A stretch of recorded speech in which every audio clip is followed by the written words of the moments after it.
안녕하세요. 이철규 목사입니다. 오늘은 누가복음 5장 17절부터 마지막 절까지 보도록 하겠습니다. 지난 시간에는 제가 혼자 묵상을 하면서 참 크게 생각한 것이 무엇이냐, 베드로가 그리고 그와 함께하는 안드레나 요한도 마찬가지로 모든 예수님이 부를 때에 모든 것을 버려두고 예수님을 따랐단 말입니다. 그리고 그 정도 같으면 엄청난 일이잖아요. 자기의 생각도 버리고, 그리고 자기가 앞으로 미래에 대한 모든 것은 오직 주의 부르심에 다 맡겨버리고, 정말 무엇이 확실하게 보장된 거 하나 없는데 다 버려두고 예수님을 따랐다고 하면 이게 보통 일이 아니잖아요. 그런데 그게 막 믿음이 대단한 게 아니고 그게 시작이었다. 생각해 볼 때 오늘날 사람들이 예수님을 믿는다고 했을 때에 어느 정도 예수님을 믿는 것인가? 베드로를 위시한 그 제자들은 모든 것을 버려두고 예수님을 따르는데, 오늘날 예수 믿는다고 하는 사람들은 무엇을 버려두고 예수님을 따르는가 하고 제가 생각을 하게 되어졌습니다. 자, 그건 지나간 시간이고 오늘은 17절부터 볼 건데, 여기에서 이제 마지막 39절까지 말씀을 이렇게 보면은 예수님께서 특별히 여기에 17절에 보면은 바리새인과 율법 교사들이 앉았는데 병을 고치는 주의 능력이 예수와 함께 하더라 하고 말씀을 합니다. 그리고 저 27절 이하에 보면은 그때의 30절 바리새인과 그들의 서기관들이 그 제자들을 비방하여 이르되 하고 말씀을 합니다. 그러니까 바리새인, 율법교사, 서기관, 이 사람들은 총체적으로 얘기하면은 누구보다도 하나님을 잘 믿는다고 자부하는 그런 사람들입니다. 그러니까 17절부터 계속적으로 마지막 절까지 말씀하시는 것은 예수님의 그 가르치심은 바로 바리새인들, 즉 율법교사, 서기관들, 이 사람들을 향해서 예수님이 말씀하고 있는 거예요.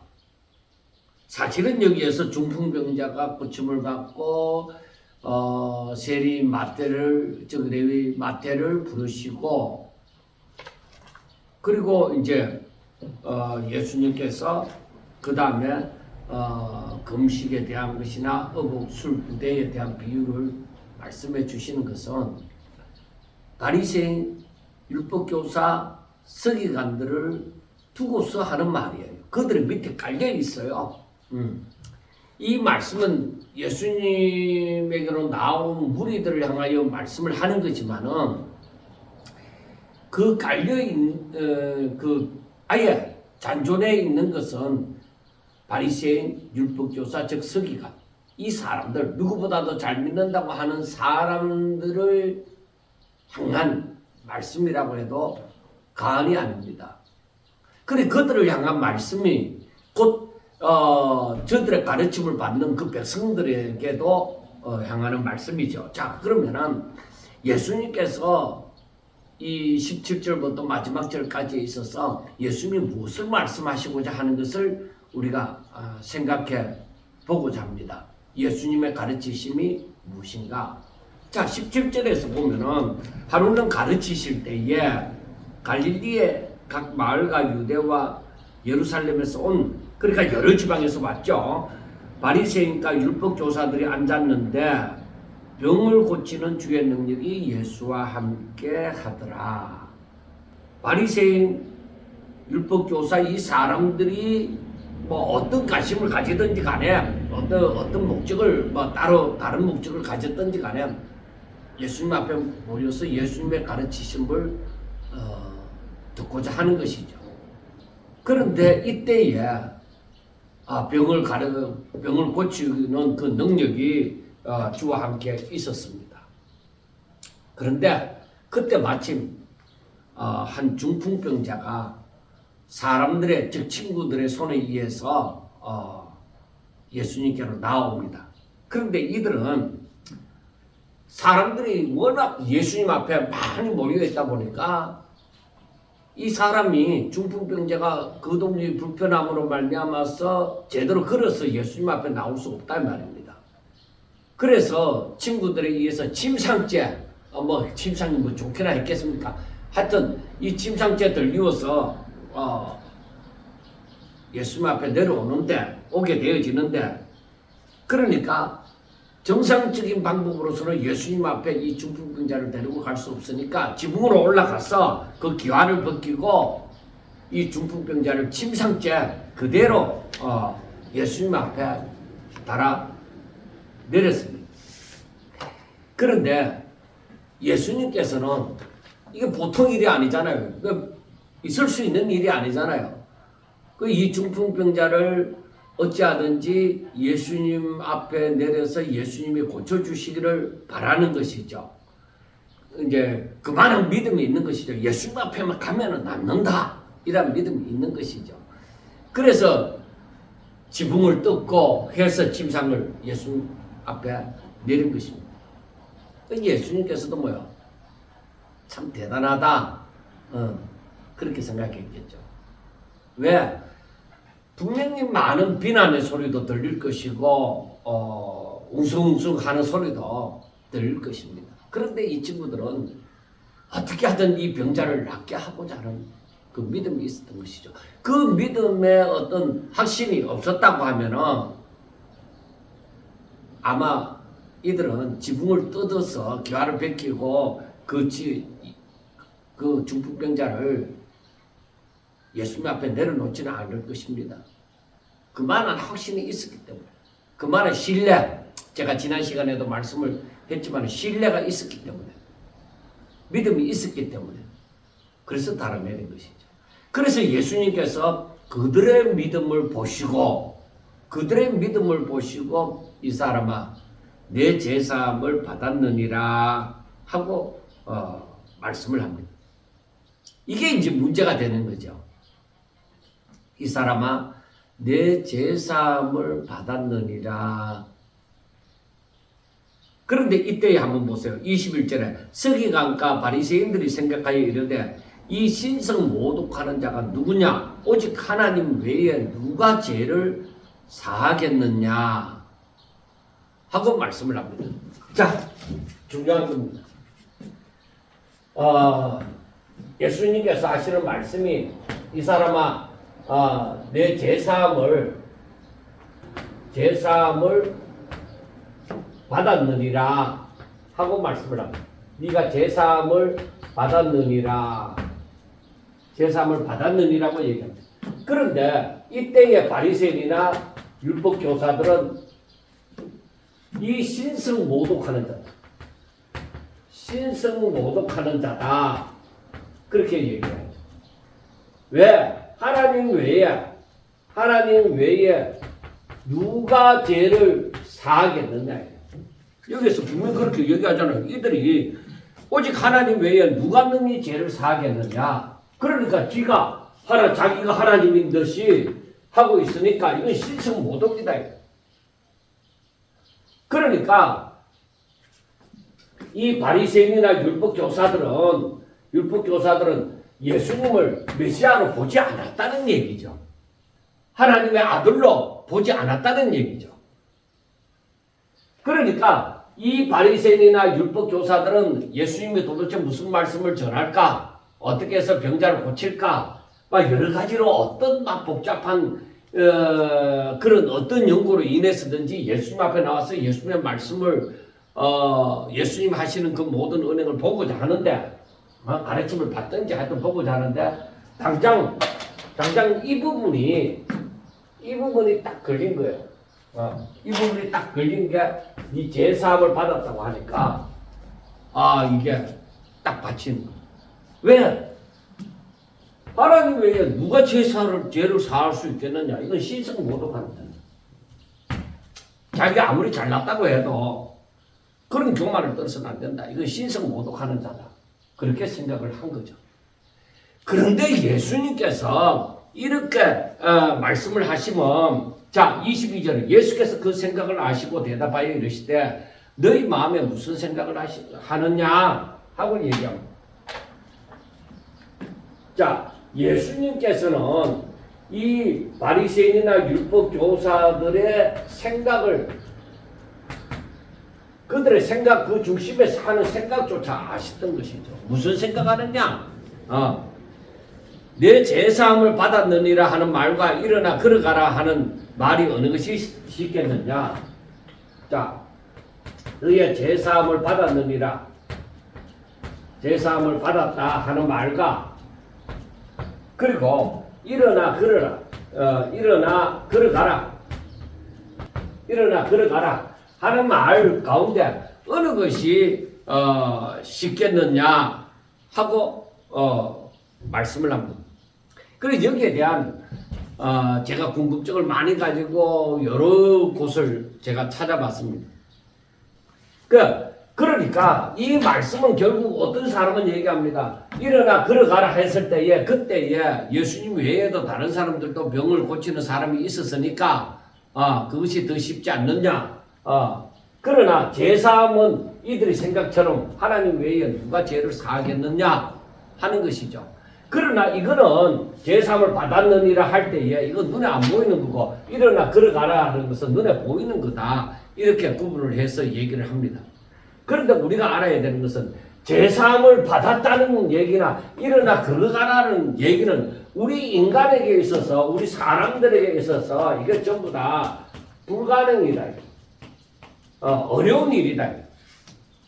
이 병자가 이렇게 침상에 눕혀서 이렇게 친구들에 의해서 이렇게 예수님 앞에 지붕 떠다가서 내려질 정도 같으면 엄청난 중환자라는 것이죠. 그런데 지금 이게 고침을 받는다는 것이 이게 너무나도 어려운 일입니다. 그런데 예수님의 의도는 무엇이냐? 자, 예수님의 의도. 예수님이 왜 이렇게 내 제사함을 받았느니라 하는 말씀을 하셨느냐 하는 것은 그 다음에 말씀을 하잖아요. 24절 그러나 인자가 땅에서 죄를 사하는 근세가 있는 줄을 너희로 알게 하리라. 인자가 땅에서 죄를 사하는 근세가 그러니까 인자가 예수님이 죄를 사하는 근세가 있는 줄을 너희로 알게 합니다. 너희로 하여금 너희가 알게 되도록 하기 위하여 알도록 하기 위하여 알게 하리라 하고 말씀을 합니다. 내가 죄를 사하는 근세가 있는 줄을 너희로 알게 하려고 내가 이 제사함을 받았다. 그 얘기를 했다는 겁니다. 우리가 이제 그렇게 말씀하고 예수님께서 하시는 말씀이 내가 너에게 이르노니 예수님이 하신 말씀이 내가 너에게 이르노니 일어나서 침상을 가지고 가라. 그렇게 말씀을 합니다. 그렇기 때문에 그 사람이 사람들 앞에서 일어나서 누웠던 것을 가지고 하나님 앞에 영광 돌리며 빠이빠이 하고 집으로 갔습니다. 이건 놀라운 일이다.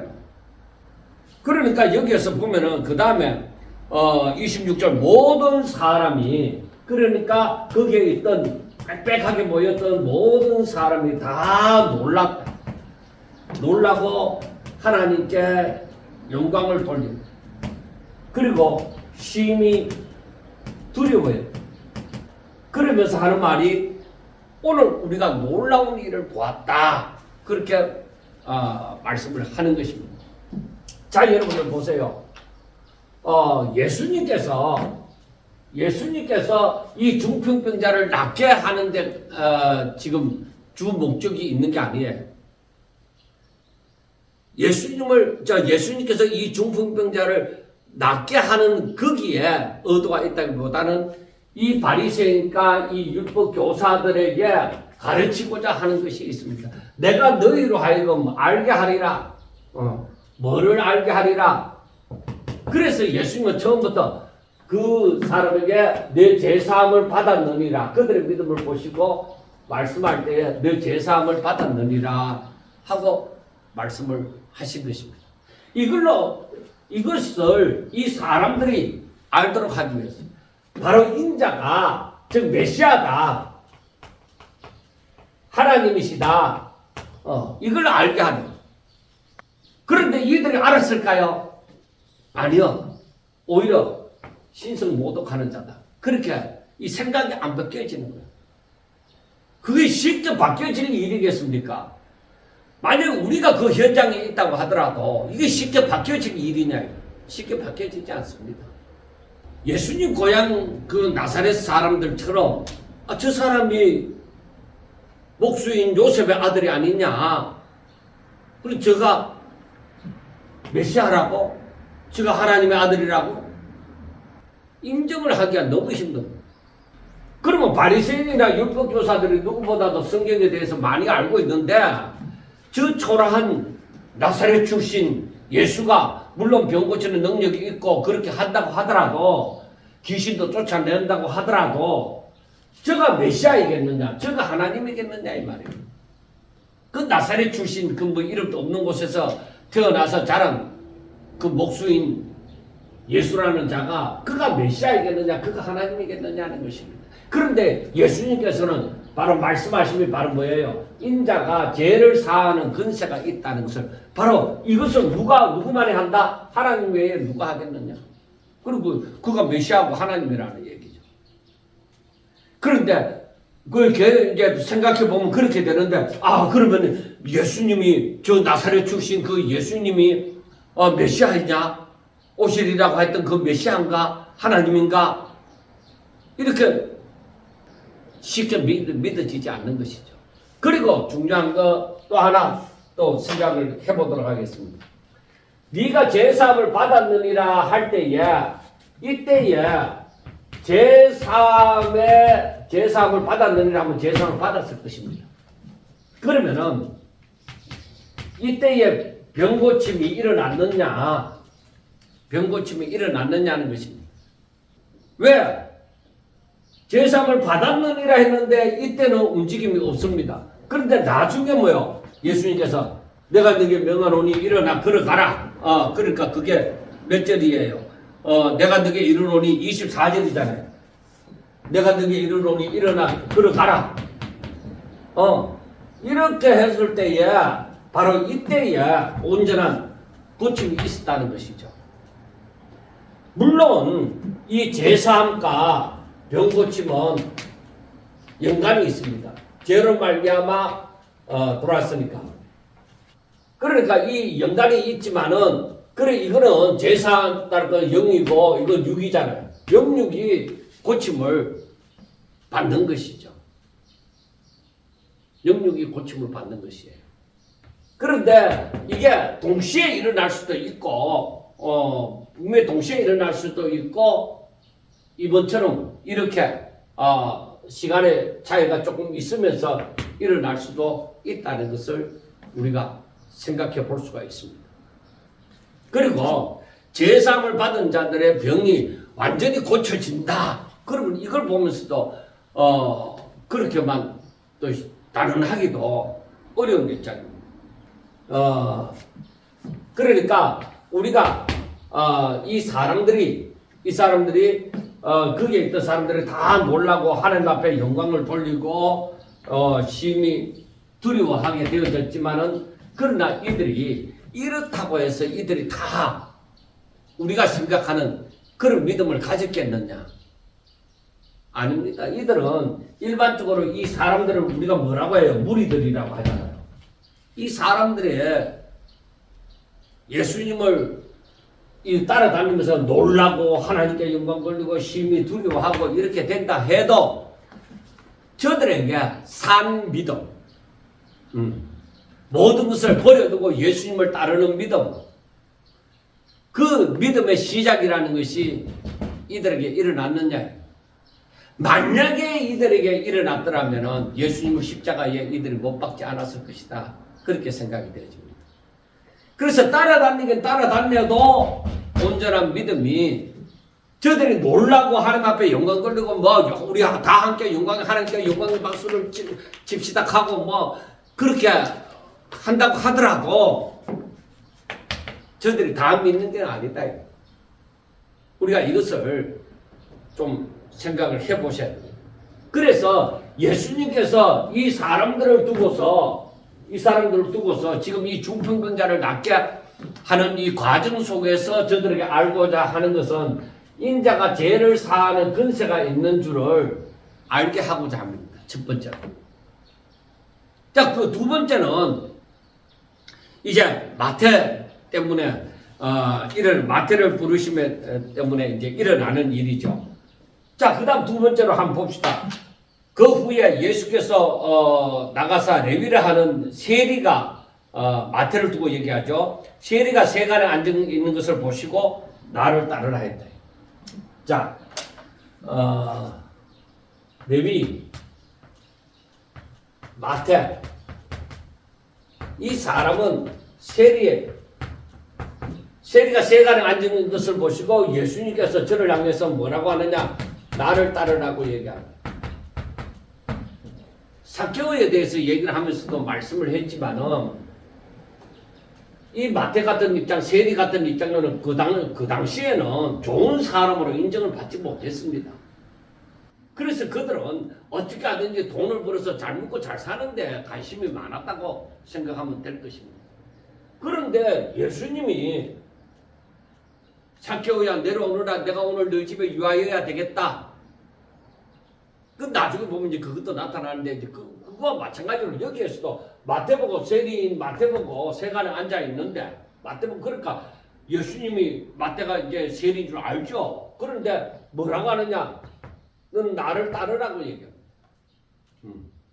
그런데 이 나를 따르라고 할 때에 바로 어떻게 했어요? 마태 같은 경우, 레위 마태 같은 경우 어떻게 했느냐? 여기에도 마찬가지로 그가 모든 것을 버렸다. 모든 것을 버리고 일어나 따르니라. 그러니까 우리가 이 말씀을 잘 생각해야 되는 거예요. 이 말씀을 모든 것을 버렸다고 하는 것은 그래 이것은 뭐냐? 내가 의지하던 거, 내가 무엇을 위해서 살려고 했으면 그 무엇을 위해 살려고 하고 목표를 정했으면 그 목표를 이루려고 살려고 했던 거 그거 다 버리고 이제는 예수님의 그 부르심에 내가 즉각 응답을 하는 거예요. 예수님의 부르심에 즉각 응답을 하는 거예요. 순종을 하는 것이죠. 그러니까 내가 의지하는 모든 것을 버려두고 예수님의 부르심을 따라서 가는 거예요. 여러분 베드로 때도 마찬가지지만은 이게 쉬운 일이냐 이게 베드로 때도 베드로 때도 뭐라고 얘기해요? 자 11절 그들이 10절부터 봐야 되겠네요. 세베대의 아들로서 시몬의 동업자인 야고보와 요한도 놀랐습니다. 예수께서 시몬에게 이르시되 무수하지 말라. 이제 후로는 내가 사람을 취하리라 하시니 그들이 배를 육지에 대놓고 고기 잡았던 배잖아요. 그러니까 배를 육지에 대고서 모든 것을 버려두고 이제는 삶이 달라진 거죠. 전에는 고기 많이 잡아가 돈 많이 버리고 하는데 거기에 목표가 세워져 있다면 그런 거 이제 다 버려두고 그리고 그 내 뜻을 다 버렸다는 것이죠. 모든 것을 버려두었다는 것은 이건 엄청난 거예요. 물론 나중에 보면은 그 부패한 그 마음이 녹고자 하고 욕심도 생기고 뭐 그런 것도 보게 되지만은 일단 이제는 예수님의 말씀이 자기들을 움직이는 것이죠. 그 모든 거 버려두고서 예수를 따르니라 하는 거예요. 그리고 마태 같은 경우도 마찬가지죠. 마태 같은 경우도 마찬가지로 그가 모든 것을 버리고 일어나 따르니라. 이것은 저는 아무리 생각해도 지금 생각해도 인간이 내릴 결단이 아니다. 이거 하나님 은혜가 아니고는 안 된다. 그렇게 하겠습니다. 즉각적으로 그렇게 응답하는 건 쉽지 않습니다. 차라리 내게 며칠 시간을 주세요. 제가 생각을 해보고 예수님을 따르든지 하겠습니다. 그렇게 하지 않겠습니까? 아니면은 이런 경우도 생각해 봤습니다. 자신이 평소에 내가 어떻게 살까? 내가 어떻게 사는 게 내 인생이 행복한 걸까? 이런 생각을 하면서 예수님에 대한 소문을 들었어요. 예수님에 대한 소문을 듣고서 저 사람의 말씀을 따르고 저 사람과 같이 저 사람처럼 살았으면 좋겠다. 그런 생각을 했으면은 부를 때에 이미 마음의 준비가 하나님의 은혜 가운데 마음의 준비가 됐죠. 그러면은 감사하다고 생각하면서 따르게 되어지죠. 자, 그런데 베드로도 마찬가지, 마태도 마찬가지. 이들은 예수님에 대한 소문을 들었을 것이잖아요.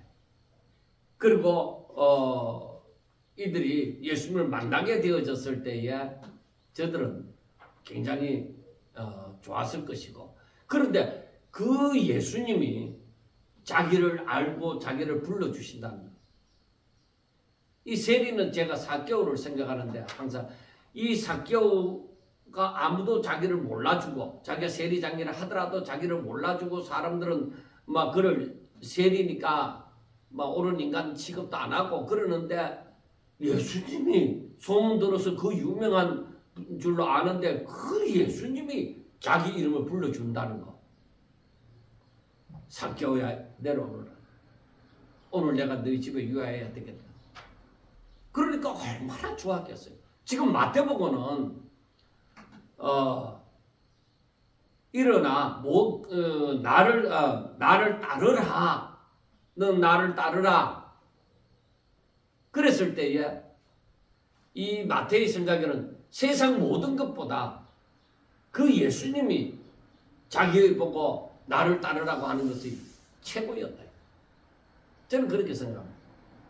그리고 마태에게 그만한 하나님의 은혜가 주어졌을 때 마태가 거부하지 않은 것이죠. 그래서 여기 29절부터 보면은 레위가 예수를 위하여 자기 집에서 큰 잔치를 하니 세리와 다른 사람이 많이 함께 앉아 있는지라 하고 말씀을 합니다. 자, 여기서 보면은 마태가 예수님을 이제 따르게 되어지는데 마태 같은 경우는 세리로서 생활하면서 이제 먹고 있는 것은 걱정할 필요가 아마 없었다고 생각이 되어집니다. 그런데 이제 자신이 예수님을 따르게 되어지니까 너무 기쁘다. 그래서 마태가 예수를 위하여 자기 집에서 레위 마태가 큰 잔치를 베푸는 거야. 잔치를 베푸는데 여기에 누가 참석을 해요? 세리와 다른 사람, 세리들과 다른 사람들이 많이 있어요. 세리와 다른 사람들이 이 잔치에 참석해서 많은 사람들이 앉아 있습니다. 그리고 마태가 여기에서 잔치가 다른 잔치 큰 잔치라고 했습니다. 그러니까 어떤 의미에서는 자기의 그 기쁨을 돈을 가시하고자 하는 게 아니에요. 예수님이 자기를 제자 삼기 위해서 불렀다는 것이죠. 나를 따르라고 했으니까 자기에게는 큰 벼슬을 한 것처럼 큰 잔치를 기쁨으로 인해서 큰 잔치를 베풀게 되어집니다. 그런데 이때에 바리새인과 서기관들이 여기에 있었습니다. 바리새인과 서기관들이 있게 되어졌는데 이 사람들이 예수님의 제자들을 그러니까 예수님을 따르는 그 제자들을 향해서 뭐라고 하느냐 일상적인 얘기를 하는 거예요. 너희가 어찌하여 세리와 죄인과 함께 먹고 마시느냐. 그러니까 뭐라고 하느냐. 너희가 어찌하여 이럴 수가 없다는 거예요. 너희가 어떻게 해서 이 세리와 죄인과 함께 식사의 자리에 앉을 수 있느냐. 바로 그 얘기를 하는 겁니다. 그러니까 여기서 뭐냐면은 이 바리새인과 서기관들 누구보다도 하나님을 잘 믿는다고 하는 사람들 그러니까 이 사람들이 예수의 제자를 해서 너희가 어떻게 해서 세리나 죄인들과 함께 식사를 하느냐 함께 앉아서 식사를 하느냐 그 당시에는 이런 사람들하고 유대인들이 함께 식사를 하지 않았습니다. 그런데 너희가 어떻게 해서 하지 못할 짓을 하느냐 이거예요. 이때에 예수님이 이들의 생각을 아신 것이죠. 예수님이 뭐라고 하시느냐. 건강한 자, 그러니까 병든 자가 있다. 사람들 가운데는 건강한 자가 있고 병든 자가 있다. 건강한 자에게는 의사가 필요 없다. 그러나 병든 자에게는 의사가 필요 있다. 그러는 것입니다. 그래, 자, 건강한 자에게는 의사가 쓸데가 없고 병든 자에게는 쓸데 있나니. 그래서 예수님께서 뭐라고 해요? 건강한 자, 즉 의인에게는 내가 의인을 부르러 온 것이 아니라 이 병든 자, 죄인을 부르러 왔노라. 죄인을 불러서 회개시키러 온전케 고치고자 회개시키러 왔노라. 그렇게 얘기해요. 그러니까 예수님이 여기서 이 바리새인과 서기관들을 향해서 말씀하시고 싶은 것은 뭐냐? 나는 의인을 부르러 온 것이 아니다. 부르러 온 것이 아니다. 나는 죄인을 불러 회개시키러 왔노라. 죄인을 불러서 회개시키러 왔노라. 이거예요. 앞에서 중풍병자에 대해서는 중풍병자 그 사건에 대해서는 뭐라고 얘기해요? 예수님께서 이들을 향해서 내가 제사하는 근세가 있는 줄을 너희로 알게 함입니다. 그리고 여기에서는 예수님께서 하시는 말씀이 내가 죄인을 불러서 회개시키러 왔다. 죄인을 불러서 회개시키러 왔노라 하고 말씀을 합니다. 자, 여러분들 보세요. 사람에게 있어서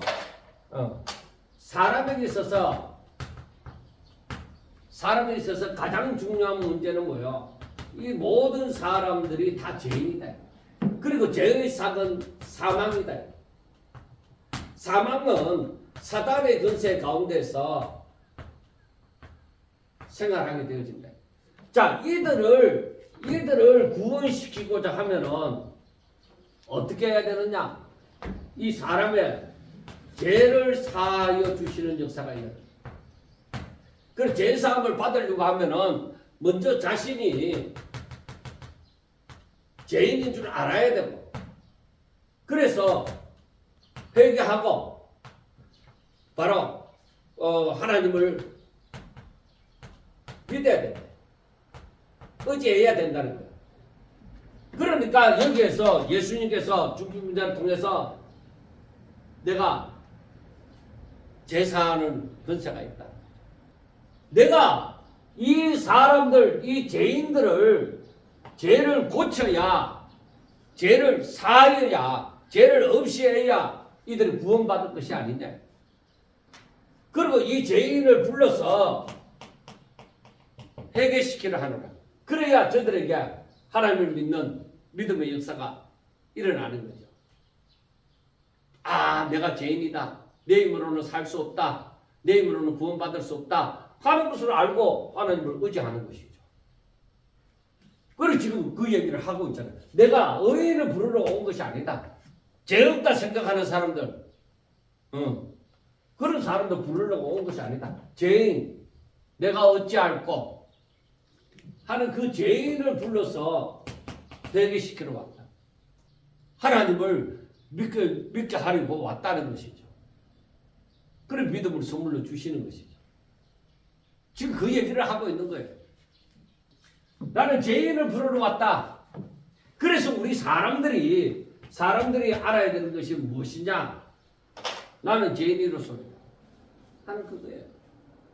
자, 그 다음 말씀을 봐요. 그들이 예수께 말하되 요한의 제자는 자주 금식하고 기도하고 바리새인의 제자들도 그리하되 당신의 제자들은 먹고 마시나이다 하고 얘기해요.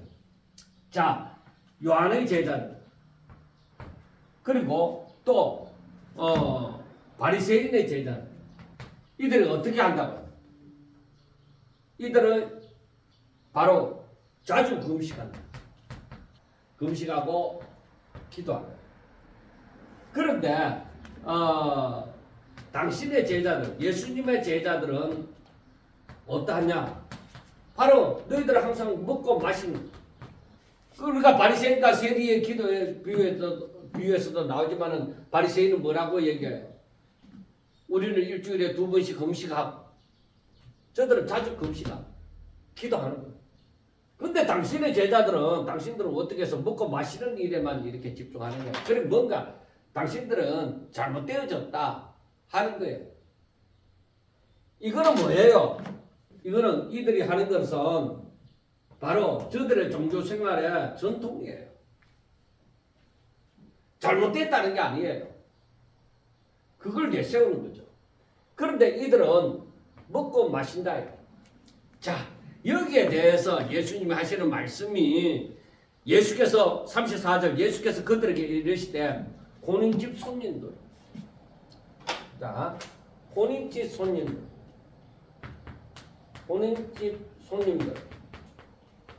손님들이 신랑과 함께 있을 때, 자, 그러면은 여기에서 혼인집 손님들이 신랑과 함께 있을 때에 너희가 손님으로 금식하게 할 수 있느냐? 그날에는 잔치잖아요. 그날이 이르러 그들이 신랑을 빼앗기리니 그날에는 금식할 것이다. 금식하는 때가 있다. 언제? 신랑을 빼앗기는 때. 신랑을 빼앗기는 때에 그때에 금식한다는 것이죠. 자, 그러면 우리가 여기에서 보면서 혼인집 손님들은 바로 예수님의 제자들을 두고 얘기합니다. 신랑은 예수님을 두고 얘기합니다. 그러니까 예수님과 함께 있을 때는 잔치에 주와 동행하는 것이 기쁘고 즐겁다. 그러기 때문에 그때는 왜 일부러 슬퍼하고 그렇게 하겠느냐. 그러나 신랑을 빼앗기는 날이 오리니 바로 그때는 바로 슬퍼하며 금식하는 거죠. 정신 차려서 신앙생활 똑바로 하기 위해서 그렇게 하겠죠. 그래 신랑을 빼앗길 때가 언제요? 십자가에 못 박힐 때. 예수님이 자기들하고 함께 하지 못할 때 그때를 두고 지금 저렇게 얘기를 하는 것입니다. 그러니까 이 바리새인이나 그를 따르는 사람들은 그들이 항상 신앙생활에 있어서 일주일에 2번씩 금식한다고 그게 무슨 나쁜 건 아니에요. 그러나 그걸 드러내게 되어질 때야. 자기의 의를 드러내게 되어질 때 그건 분명하게 잘못된 거야. 그건 헛사다. 자기의 의를 드러내고자 합니다. 자, 그 다음에 36절부터 보면은 또 비유하여 이르시되 새 옷에서 한 조각을 찢어 낡은 옷에 붙이는 자가 없나니 만일 그렇게 하면 새 옷을 찢을 뿐이요 또 새 옷에서 찢은 조각이 낡은 것에 어울리지 아니하리라 하고 말씀을 합니다. 그러니까 우리가 이 말씀을 모르는 거 아니에요. 새 옷에다가 새 옷에서 한 조각을 찢어 갖고 그 옷을 살리는 일이 어디 있습니까? 그 새 옷을 찢어가 그 옷에 붙이는 사람이 어디 있습니까? 그럴 일이 그렇게 없다는 것이죠. 그렇게 하면 새 옷을 찢을 뿐이지 새 옷에서 찢은 조각이 낡은 것에는 어울리지 않다는 것이죠. 그래 그와 같은 말씀이 또 37절에 새 포도주를 낡은 가죽 부대에 넣는 자가 없나니 만일 그렇게 하면 새 포도주가 부대를 이제 숙성되면서 부대를 터뜨려 포도주가 쏟아지고 부대도 못 쓰게 되리라. 새 포도주는 새 부대에 넣어야 할 것이니라. 묵은 포도주를 마시고 새 것을 원하는 자가 없나니 이는 묵은 것이 좋다 함이라.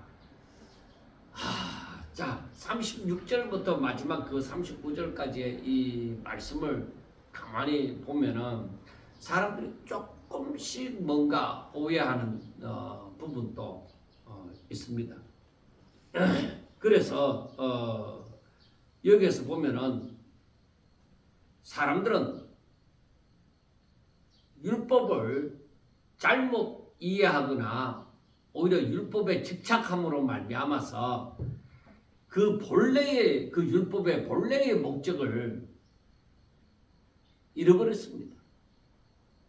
그렇게 하나님을 잘 믿는다고 자처하는 바리새인들이나 서기관들이나 뭐 율법 교사들이나 뭐 사두개인들이나 이런 사람들이 가장 근본적인 문제는 무엇이냐? 가장 근본적인 문제는 율법을 즉 성경을 제대로 알지 못했다는 겁니다. 여러분 율법이 틀렸다는 것이 아닙니다. 율법은 율법의 구실을 틀림이 없이 하고 있습니다. 그런데 그 율법 자체를 제대로 알지 못했기 때문에 문제가 일어나는 거예요. 그러니까 마가복음 그 7장 8절에 보면 나오지만은 너희들이 하나님의 계명은 버리고 사람의 전통을 지키는 도다 하고 말씀을 하는 거예요. 그리고 율법의 원래 말하는 그건 버리고 사람의 전통을 지킨다. 사람들이 만들어 놓은 법, 장로들의 유전 이걸 지킨다는 것이죠. 그러니까 당시 지도자들의 문제가 그 뭐냐 하면은 바로 율법 자체가 아니라 그들의 해석과 적용을 잘못된 해석과 적용입니다. 그래서 사람들은 이 말씀을 보면서 율법 자체, 율법과 복음, 먼저 율법이 있었다. 그리고 지금 복음이 왔다. 그러면 이제 율법을 폐기하고 이 복음이 서는 것처럼 이렇게 생각하는 사람들이 많이 있습니다. 새 포도주는 새 부대에 넣으라고 하니까. 그런데 예수님께서 마태복음 5장 17절은 뭐라고 얘기하느냐 말씀하시느냐 내가 율법이나 선지자를 폐하러 온 줄로 생각하지 마라. 오히려 폐하러 온 것이 아니라 완전하게 하려 합니다. 예수님이 율법은 이제 옛날 거니까 내가 왔으니까 율법 필요 없어 내버려 이게 아닙니다.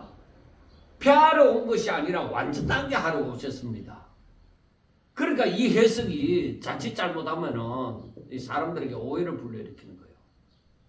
제가 그런 소리를 많이 들었고 제 자신도 그런 소리를 듣다 보니까 옛날에는 아무것도 모를 때야 구약시대는 율법대로 살았고 지금은 복음으로 살구나. 그래 율법은 구약시대에나 효력이 있는 것이고 지금은 효력이 없는 것이구나.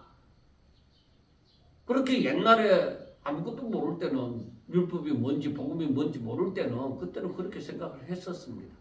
그런데 아직까지도 그렇게 생각하는 사람들이 있습니다. 왜 어디 가서 바른 가르침을 받지 못했습니까? 그러나 성경은 분명하게 얘기해요. 내가 내가 율법이나 선지자를 폐하러 온 줄로 생각하지 마라. 폐하러 온 것이 아니라 완전하게 하려 함이도다 하고 얘기합니다. 그리고 율법의 그 중요성과 율법의 연속성을 말을 하고 있습니다. 그러니까 우리가 알아야 되는 것이, 자, 율법은 뭐예요? 예수님이 오시기 전에 주어진 율법이잖아요. 그 율법은 뭐냐? 우리가 알아야 되는 것이, 율법으로 구원을 받으라고 주신 것이 아닙니다. 율법은 그 율법의 행위로는 오히려 그의 앞에 어렵다 하심을 얻을 육체가 없나니 하고 로마서 3장 20절에 얘기합니다. 율법으로는 그 율법의 행위로 율법을 지킴으로 말미암아 어렵다 하심을 받을 자 존재가 없다 이 말이에요. 그럼 율법은 뭐냐? 죄를 깨닫게 하시는 것이다. 아, 하나님, 내가 죄인입니다. 그러므로 내 힘으로서는 구원받을 수 없습니다. 이걸 깨닫게 되어지는 거예요. 그럼 구약에서는 복음을 얘기하지 않느냐? 구약에서는 메시아를 얘기하고 있잖아요. 메시아가 오면 회복되리라. 메시아가 오면 너희들이 자유케 되리라. 이사야서에도 말씀하고 여러 군데서도 말씀을 하잖아요. 그런데 사람들이 지금 이 부분을 가지고 잘못 생각하는 거예요. 그래서 낡은 옷, 낡은 가죽 부대, 묵은 포도주, 이게 뭐냐? 그러니까 이 낡은 옷은 당시 종교 지도자들의 잘못된 율법 해석과 간행을 얘기를 해주고, 새 옷은 예수님의 새로운 가르침과 복음 메시지를, 예수님의 가르치심을 나타내는 것입니다. 자, 그러면 낡은 가죽 부대는 무엇이냐? 완전히 경직된, 형식화된 종교적인 체계와 사고방식. 그 다음에 새 포도주는 무엇이냐? 예수님이 가지고 온 생명력 있는 복음의 메시지. 그러니까 여러분, 낡은 옷은 이 종교 지도자들이 잘못된 그 율법 해석과 그 간행이잖아요. 그리고 거기에다가 새 옷 조각을 붙인다는 것은 복음의 메시지를 거기다가 붙여보니까 안 맞는 거잖아요. 자기들의 잘못된 그 율법의 해석에 대해서 예수님이 가지고 온 복음의 메시지를 갖다 붙이니까 안 맞는 거죠. 그리고 저들이 잘못된 그 종교적인 체계와 그 사고방식에 바로 이 복음의 메시지를 갖다 담으려고 하니까 안 담기죠. 그러니까 그 낡은 옷, 낡은 가죽 부대에는 이 복음이 그 잘못된 것이기 때문에 그걸 담을 수가 없는 것이죠. 묵은 포도주는 뭐요? 이미 자기들이 장로들의 전통 바로 거기에 익숙해져 있다 이 말입니다. 그러니까 우리가 알아야 되는 것은 바로 바리새인, 서기관, 그 율법 교사들, 이런 사람들의 이 바른 지식이 필요하다. 그거 고치지 않고 장로들의 전통을 가지고서는 예수님의 그 복음 메시지를 감당이 안 되는 거예요. 절대적으로 감당이 안 되는 거예요. 그래 잘못된 것을 고쳐야 되는 거예요. 율법을 잘못 알고 있는 것을, 잘못 해석한 것을 올바른 해석이 아니라 하잖아요. 그래서 제가 자주 말씀을 드리잖아요. 10절, 로마서 10장 1절부터 보면 형제들아, 내 마음에 원하는 바와 하나님께 구하는 바는 이스라엘을 위함이니 곧 그들로 구원을 받게 하려 함이라. 내가 증언하노니 그들이 하나님께 열심은 있다. 그래 일주일에 2번씩 음식하고 근처에 11조까지도 드리고 뭐 여러 가지 막 구제도 하고 의식도 많이 행한다. 그래 저들이 하나님께 열심히 있으나 올바른 지식을 따른 것이 아니니라. 하나님의 의를 모르고 자기 의를 세우려고 힘써 하나님의 의에 복종하지 아니하니라. 그렇게 말씀을 합니다. 자기들의 그 행위로서 구원을 받으려고 한 거예요. 율법은 그렇게 가르치는 게 아니에요. 죄가 생각나서 그 목막 선생이 되어져서 예수님께로 인도함이 바로 율법이에요. 그러니까 이 올바른 지식을 율법을 제대로 알지 못하고 즉 올바른 지식을 갖추지 못하고 복음을 그걸 그대로 가지고서 복음을 받아들인다고 할 때에 저들은 복음에 안 들어갑니다. 오늘날 그런 사람들도 마찬가지입니다. 그러니까 육체적인 할례, 육체에 받는 할례를 받는 것이 아니라 마음의 할례를 받아야 된다. 영적 갱신이 일어나야만 된다는 것을 말씀을 해주고 있습니다.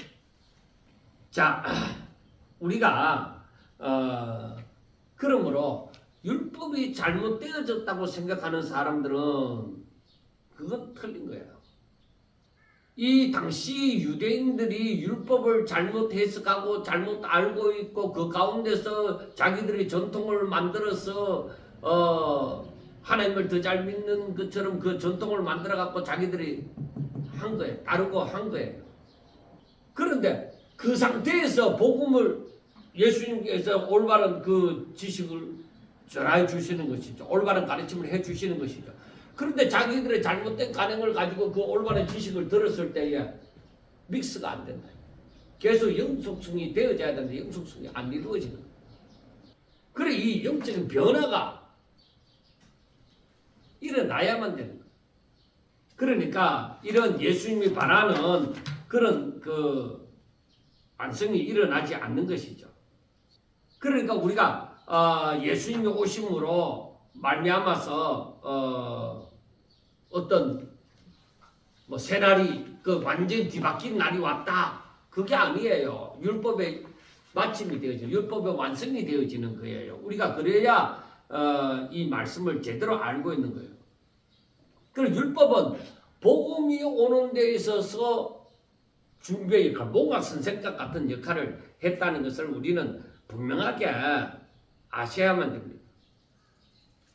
제가 지금까지 한 말을 간단하게 정돈하고 마치고자 합니다. 이 구약 시대에 예수님이 오시기 전에 이 유대인들이 율법 가운데 살았습니다. 그런데 이 유대인들이 이 율법을 제대로 해석을 제대로 알지 못했다 이거. 제대로 알지 못했다 이거. 그래 율법을 제대로 알지 못하니까 이들에게서 뭐가 나오느냐? 자기들이 장로들의 전통이라는 것을 만들어 놓고 잘 믿으려고 하면은 이렇게 살아야 된다. 이렇게 만든 거죠. 그러면 이 장로들의 전통은 이 율법과 맞느냐? 아니, 안 맞아요. 그냥 자기들이 그 율법 가운데서 만들었다 하지만은 이게 맞지 않습니다. 그래, 이 전통 가운데 맞지 않는데 여기에다가 이 복음을 담으려고 하니까 복음이 당겨지느냐? 안 당겨지죠. 그러니까 완전히 그것과 그걸 이루고 유대인들이 예수님을 잡아 죽이려고 하는 것이죠. 자, 그러면은 복음은 무엇이냐? 율법과 상관이 없느냐? 율법과 상관관계가 어떻게 되느냐? 율법은 복음의 준비 단계. 그러니까 우리가 그 구원을 받으려고 하면은 먼저 자신이 죄인이라는 것을 알게 되어지죠. 그러므로 말미암아 회개하고 죄사함을 받게 되어지는 일이 일어나는 것이죠. 그러니까 율법은 이 목막 선생이 되어져서 예수님께로 인도하는 주인공이신 예수님께로 인도하는 역할을 하는 거예요. 그런데 이들은 뭐예요? 이 유대인들은 행위로 말미암아 구원을 받고자 하는 거예요. 복음은 예수 그리스도로 말미암아 구원이 이루어지는 거예요. 그러니까 이들이 율법을 잘못 해석함으로 이 유대인들이 율법을 잘못 해석함으로 말미암아서 저들은 행위로 말미암아 구원을 받고자 하는데 여기에는 구원이 없습니다. 행위로서는 구원받지 못합니다. 그래 그것을 이 복음을 통해서 그것을 깨닫고 이 율법을 통해서 자신이 죄인인 것을 알고 내가 구원받으려고 하면 어떻게 해야 되느냐? 그래 율법을 제대로 알게 되어지니까 예수님을 만나야 되구나. 그러니까 율법 가운데서 믿음으로 제사를 드리는 것이죠. 그래 이게 바로 무엇이냐? 어린 양이 이때 드리는 제물 어린 양이 바로 예수님을 상징하는 것이죠. 그래 예수님이 죽음으로 말미암아 제사함을 받구나 하는 것을 알게 되어지는 것이죠. 그래 이걸 제대로 깨닫지 못하면은 지금 이 말씀도 자칫 잘못 해석하면은 율법은 필요 없고 이제 우리는 복음만 가지고 살면 된다. 아니에요. 죄를 깨닫는 게 없이는 죄를 깨달음이 없이는 자기가 죄인인 것을 이 깨달음이 없이는 회개함도 일어나지 않을 거예요. 그리고 제사함의 필요성도 못 느끼는 것이죠. 그래 이런 사람들이 바로 뭐냐면 오늘날 교회만 다니고 무조건 주세요 이렇게 자기가 죄인인 줄도 몰라요. 자기는 의인인 줄 알아요.